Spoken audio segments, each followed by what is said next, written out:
Welcome, today I am with OPPO Reno6 5G and we are going to check if this smartphone comes with original silicone case in the box set. So let's quickly open this box.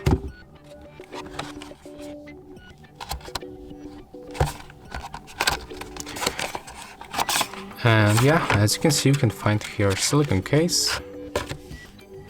It's flexible, it's not that tough. I'm going to put it on the phone. Okay, as you can see, it's very easy to put it on, and it covers power button, volume buttons. At the bottom we can find cutout for USB-C port, speakers. Of course, we got also this small bumper right here.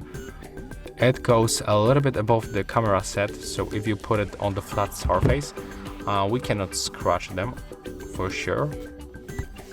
And also it comes a little bit above the screen.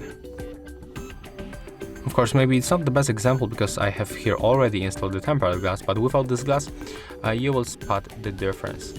So yeah, that's all. If you find this video helpful, remember to leave a like, comment and subscribe.